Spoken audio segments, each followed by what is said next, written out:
I know a lot of people who have moved up here and have felt really turned off by the climbing community, and no disservice to anyone who climbs here. I don't mean it that way, but it's a hard community to break into, and it's intimidating. And I think that's something that bouldering can provide if an area is developed appropriately.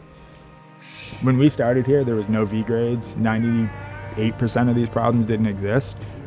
And like, we were literally practicing to go do trad climbs, you know, as were everybody else that had put up the other problems before us, you know. People could recognize like, oh, we can do these hard moves and it'll help us later when we're doing our real climbing, because we can get stronger. It just wasn't intentional that people ignored the boulders. They just didn't matter to them. The thing that I've come to realize is that, like, by density and by quality, the bouldering here outnumbers the trad climbing and the sport climbing by many orders of magnitude. There's this like immense resource that exists, and I'm like, holy shit, we're sitting on this like gold mine. Mount Washington is called the rock pile. There is rock everywhere. Every single gully has rock in it, and that's just right there, but it all spreads downhill. I think a lot of why I've gotten really into the developing aspect is I grew up in a hunting, fishing family. As time went on, I'm not meant to kill things, but I still get that hunting feeling when I'm out looking for boulders. Part of the process people won't see in the bouldering videos. This is probably why most people aren't coming to our problems. We don't usually get excited about low shit like this. And just go right hand there. Just the creativity that you get to figure out and problem solve and then actually make it go.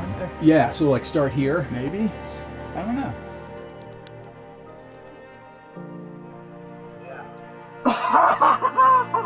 That's fucking weird, dude. Right? Oh, dude! That's how it's gonna go. Try that out. So I was up here, pushing out. Yeah. Sometimes they're really forced and they're jerky and they're ugly and like, but they're hard. But sometimes they're like can absolutely dance up the thing, you know? Like the way they flow, the way they move. Yeah, every one of them is like its own little language, you know? It's pretty cool.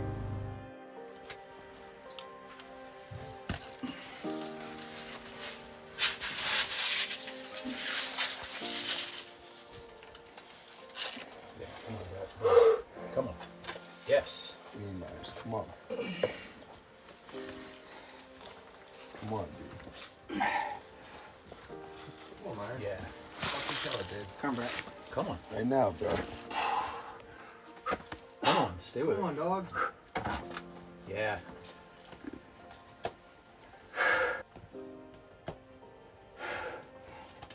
Come on, boys. Easy.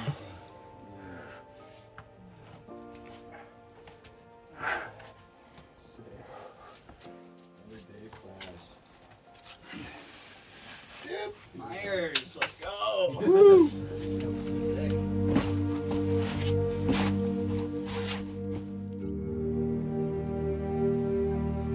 I very much believe that for something to feel achievable or accessible, it helps to have had it been done before. The reality is people aren't just going to go outside to Sundown or to Whitehorse or whatever and scrub their boulders. That's just like not how people approach climbing, and there's nothing wrong with that. You need to have an existing thing for people to go, so that's kind of why I view that as like my mechanism for bringing people into the sport.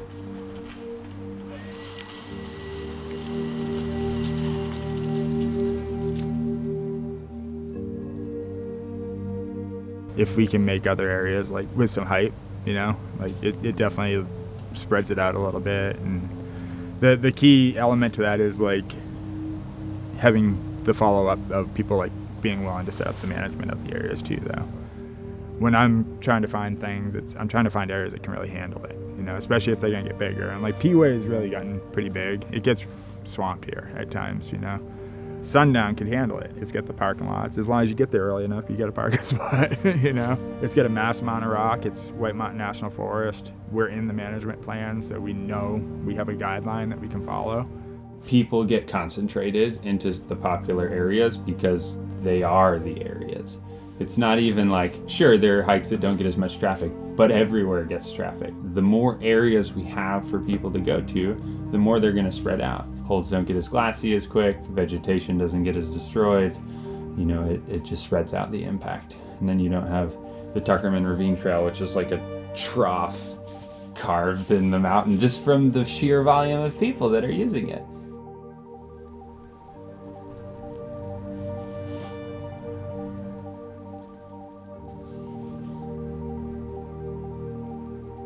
I've bouldered alone a fair amount, and like you send something and you're psyched, and then you're like, who can I tell about this? Oh, like the chipmunk over there, you know? And you go home and it's like, in this area, it's like, for the longest time, people don't care about bouldering. She's like, I just did my first V6. And then they're like, that's cool, but when are you gonna go send Eilers in Gaza? Because like, that's the thing that people care about. Having a community that, like a bouldering community, for example, it gives you people to learn with, people to celebrate your success with, people to pick you up when you're down. Being able to like share in your excitement and in your struggles is like absolutely critical to truly enjoying something. I'd like to see a greater connection to like just the earth, being out here and stuff, and not just seeing things as, you know, a tick list or a number. I think some of that definitely creeps into an area at times.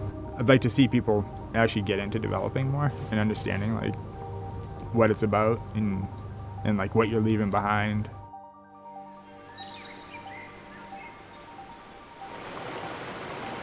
There's really good rock here, and there's really scenic areas to boulder.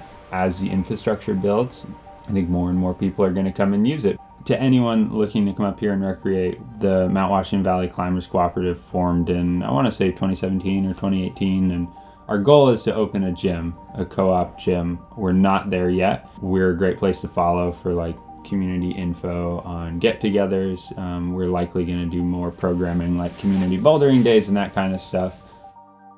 I very much encourage anyone to come up here and climb boulders at Sundown or Whitehorse, Cathedral, Humphreys.